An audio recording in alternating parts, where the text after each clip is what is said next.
को टिकट मिला है और दूसरा नाम जो है वो है देवेंद्र महादेव राय भुआर का, जो कि मोशी सीट से उम्मीदवारी जिन्होंने अपनी दर्ज कराई है। यानी कि अब एनसीपी की चौथी लिस्ट है ये, जिसमें 2 उम्मीदवारों के नाम दिखाए गए हैं एनसीपी की तरफ से। एक बार फिर से रुक करूंगी, मेरे संवाददाता अभिषेक लगातार बने हुए हैं। अभिषेक, 2 नाम कितनी महत्वपूर्ण सीटें?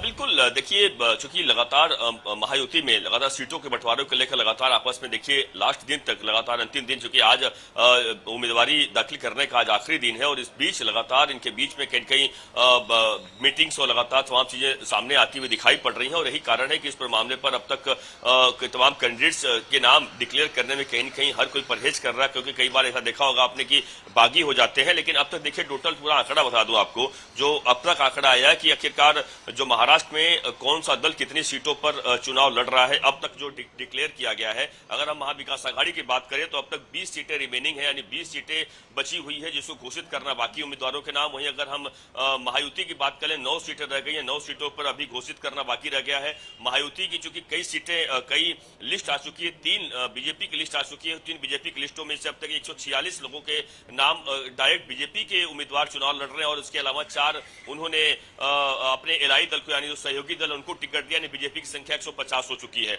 वहीं अगर हम शिवसेना की बात करें, जो कि शिवसेना सिंधे वाली शिवसेना है, उनकी संख्या 78 हो चुकी है, क्योंकि वह उस पर मामले पर लगातार चुनाव प्रचार कर रहे हैं। उसके अलावा 2 अन्य लोगों को टिकट दिया गया, जिसके अलावा उनकी संख्या 80 हो चुकी है और जो अब तक जानकारी आई है 80 सीटों पर ही शिवसेना चुनाव लड़ रही है। वहीं अगर हम एनसीपी की बात करें, जो शरद पवार, माफ कीजिएगा, अजीत पवार की एनसीपी की बात करें, उसमें जो करीबन 4 जो अब तक लिस्ट आई हुई है, जो 2 की आप बात कर रहे हैं, टोटल मिला के 51 हो जाती है। यानी अब जो महायुति की जो लिस्ट पूरी है उसमें टोटल संख्या उनकी सिर्फ 9 बाकी रह गया है। 288 में से 281 सीटें डिक्लेयर कर दिया है महायुति ने, 9 सीटें बाकी रह गई। 9 सीटों पर अब डिक्लेयर करना है अपने तमाम उम्मीदवारों का। वहीं अगर हम महायुति की, इसके अलावा महाविकास आघाड़ी की बात कर लें, महाविकास आघाड़ी जरूरी हो जाता है। उद्धव ठाकरे की तरफ से जो शिवसेना है, उनकी तरफ से 84 लोगों का लिस्ट जारी किया गया है, 3 बार लिस्ट जारी की गई। वहीं अलावा कांग्रेस की बात करें, कांग्रेस ने अब तक